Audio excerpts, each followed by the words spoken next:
রাষ্ট্রীয় প্রোগ্রাম। আপনি যখন রাষ্ট্রের সরকার প্রধান হবেন, যে কোনো ফর্মেই হন, আপনি পছন্দ না হইলেও আপনি দুর্গাপূজার সময় একটা মন্দিরে যেতে পারেন, আবার খ্রিস্টান একটা উৎসবে পেগোটায় যেতে পারেন। আপনার পছন্দ নাও হইতে পারে, রাজকীয় প্লেন আসবে, প্রেসিডেন্টের এয়ারক্রাফট আসবে তাকে নিতে, ঠিক তখন তার এই মন্তব্য ডেফিনেটলি কিছু কোশ্চেন তৈরি করে। সুতরাং আমার কাছে মনে হয় যে আপনার এই যে আমাদের যে রাজনীতিতে আর এই যে জিও পলিটিক্স চিন্তা করি, এখানে কারো সাথে কারো প্রেম নাই, ক্রিয়েটর অ্যান্ড দ্য ক্রিয়েচার। এবং আমি ধর্মের ব্যাপারে পালন করব না, কোন ব্যক্তির কাছে আমি কৈফিয়ত দিব না, কোন ব্যক্তি আমার কাছে কৈফিয়ত চাইতে পারবেন না। এটা যারা চান তাদের মতো লোক আমি রাষ্ট্রীয় কোথাও দেখতে চাই না। শুধু যে জবাব কথাটা বলেছে তার জবাব দিচ্ছি। প্রশ্ন হচ্ছে যদি ওই প্রক্রিয়ায় দেওয়া যায়, আমি ধরে নিলাম তর্কের খাতিরে দেওয়া যায়, আমি জানি না ডিটেলস, বাট আপনাদের নাম আসবে কেন, আপনারা বলবেন কেন, আপনাদের অথরিটি কি, আপনারা কি গার্জেন আপনাদের, যেহেতু তাহলে কি আমরাও বলতে পারবো যে এই প্রক্রিয়া আপনি নিয়োগ দেন? সুতরাং আমি এটাকে সমর্থন করি না। অর্থাৎ আপনারা যেহেতু একটা নতুন রাজনৈতিক দল করতেছেন, you are to keep your image মানে প্রশ্ন ইনট্যাক্ট। হচ্ছে একই দল থেকে আসবে কেন? সুপারিশের ভিত্তিতে যদি হয় তাহলে সবগুলো পদ সুপারিশের ভিত্তিতে আসলে সেটার জন্য সুপারিশের প্রসিডিউর আছে, সরকারি লেভেল থেকে হতে পারে কোন কোন প্রক্রিয়া কাকে নেওয়া হবে। সেখানে সুপারিশের প্রক্রিয়া থাকলে সেই প্রক্রিয়া আপনাকে ফলো করতে হবে কেন? যেহেতু আপনার একটা টার্মোয়াল সিচুয়েশন, আপনাদের আগে পিছিয়ে ভেবে চিন্তা করতে হবে। একটু আগে আরেকজন জবাব দিচ্ছি, যে একজন দর্শক যে প্রশ্ন করলো যে নাহিদকে প্রধানমন্ত্রী হিসেবে দেখতে চায়, আমাদের এটা বলছিল প্রধান উপদেষ্টার প্রেস সচিব, এবং এই কথাটার ভিতর থেকে প্রধানমন্ত্রী হিসেবে দেখতে চায়, এই কথার ভিতরে একটা জিনিস খুঁজে পাওয়া যায় যে দেখতে চায় মানে কি, নির্বাচন যদি হয় তাহলে সেখানে উল্টা পাল্টা কিছু হবে কিনা, এই কোশ্চেন মার্ক আসে। তা নইলে সে এই স্বপ্নটা এখানে দেখাটা যৌক্তিক না।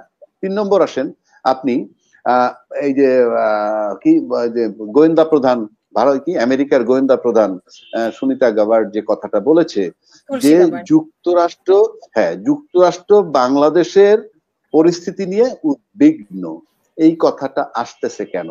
আমরা যদি ওইভাবে চিন্তা করি যে 26 মাসটাকে সামনে রেখে প্রফেসর ইউনূস সাহেব চায়না সফরে যাচ্ছেন, একটা আপনি জিও পলিটিক্স যদি চিন্তা করেন, তাইলে কিন্তু চায়নার অবস্থানটা এখানে অনেকেই চাইবে না।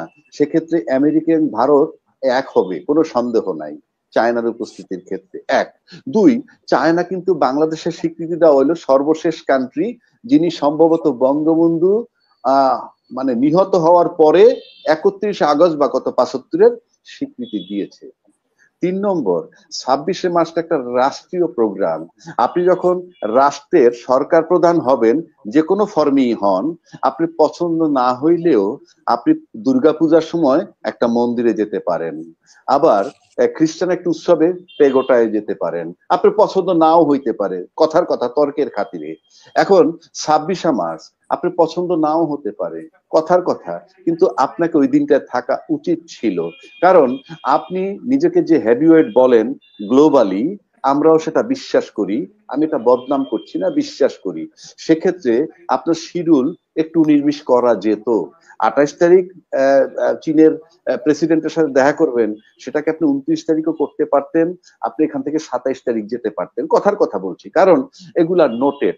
আমি ইচ্ছা করলেই আমার এইটা সাদা পোশাক পইরা ঘুরি বা হাফ প্যান্ট পরে বাজারে যাই, সেটা ঠিক আছে, কিন্তু আমি কোর্টে প্র্যাকটিস করি। ইচ্ছা করলে একটা লাল ফুলওয়ালা শার্ট গায়ে দিয়ে আমি কোর্টে যেতে পারি না, কথার কথা বলছি। কিছু নর্ম থাকে। সুতরাং সেই দৃষ্টিকোণ থেকে আমি যে এই যে বললাম যে যারা পর্দা তুলে গিয়ে রোজার জন্য চার্জ করে, আবার এই 72-এর সংবিধান যারা ফেলে দিতে চায়, কিংবা কেউ কেউ 71-এর যুদ্ধ নিয়ে অনেক বিতর্ক আছে যেটা মানতে চায় না, তার সাথে যদি 26 মাসটাকে উনি ঢাকাটাকে স্টপ করে দিয়ে অন্যান্য দেশে চালাচ্ছেন, ওইগুলা ওই কুচকাওয়াজ হওয়া আর না হওয়া অল দ্য সেম।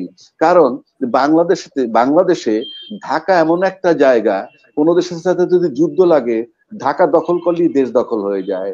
আপনি রাজনৈতিক আন্দোলন যদি করেন, তাহলে ঢাকা আন্দোলন করে ঢাকার থেকে সরাই দিতে পারলেই আন্দোলন সাকসেসফুল হয়ে যায়। একইভাবে আপনি 26 মাসের কুচকাওয়াজ ঢাকায় না করার মানে এটা না করার সামিল, এটাকে গুরুত্ব না দেওয়ার সামিল। যেটা আমরা যদি বাংলাদেশের ইতিহাস দেখি, তাইলে এটাকে অবহেলা করার কোনো স্কোপ আজকে পর্যন্ত নাই, নাম্বার ওয়ান।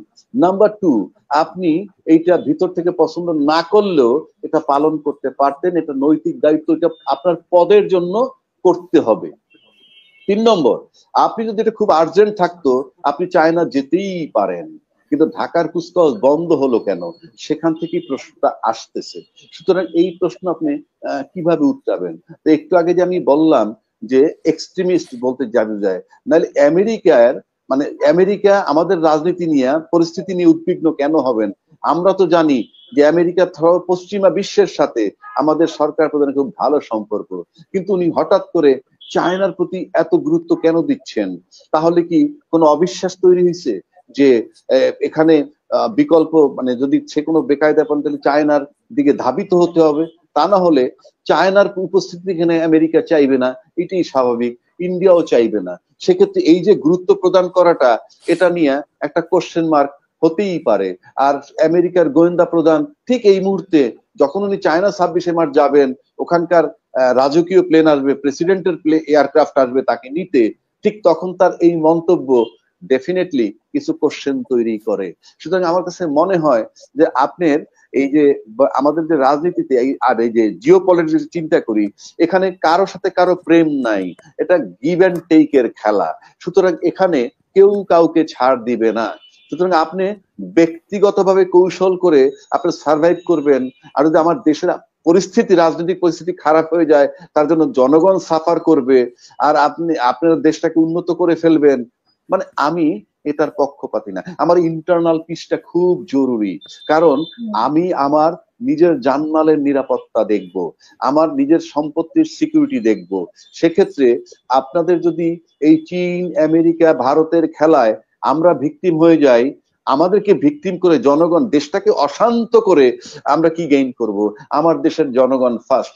আমেরিকার প্রেসিডেন্ট যেমন বলছে আমেরিকা ফার্স্ট, সুতরাং বাংলাদেশেরও যিনি ক্ষমতায় থাকবেন তাকেও চিন্তা করতে হবে বাংলাদেশ তথা বাংলাদেশের জনগণ ফার্স্ট। আপনার ইন্টারন্যাশনাল লড়াইয়ের সেটা আমরা চাই না। এবং ঠিক এই পরিস্থিতিতে বর্তমান প্রেক্ষাপটে আমার এই 26 মার্চটাকে যারা প্রেফার করে না, বাংলাদেশের স্বাধীনতা যুদ্ধ নিয়ে যাদের একটা বিতর্ক আছে, কিংবা আমি যেটা একটু আগে বললাম রমজানে পর্দার ভিতরে গিয়ে পিটানো, আমি এখানে ওই গন্ধটা পাচ্ছি। যেটা আমি বলতে চাচ্ছি, আমি I hate this things like anything. আমি আর যাই হোক কোন ক্ষেত্রের এক্সট্রিমিস্ট আমি চাই না, সেটা যে ধর্মেরই হোক, হোক সেটা হিন্দু, হোক সেটা খ্রিস্টান, হোক সেটা মুসলমান। আমি এক্সট্রিমিস্টকে চাই না, সবার লিবারাল থাকতে হবে। আর বাংলাদেশে একটা কমন জিনিস, আমার সেকুলারিজমের দরকার নাই, এটা চিরন্তন প্রবাদ মানতেই হবে। সেটা হলো religion is for individual, state is for all. ধর্ম যার যার, রাষ্ট্র সবার। ধর্ম নিয়ে বাড়াবাড়ি কেউ করতে পারবেন না। ধর্মের রিচুয়াল ব্যক্তিগত ব্যাপার, and it is subject to the creator and the creature. এবং আমি ধর্মের ব্যাপারে পালন করব না, কোন ব্যক্তির কাছে আমি কৈফিয়ত দিব না, কোন ব্যক্তি আমার কাছে কৈফিয়ত চাইতে পারবেন না। এটা যারা চান তাদের মতো লোক আমি রাষ্ট্রীয় কোথাও দেখতে চাই না। Very simple.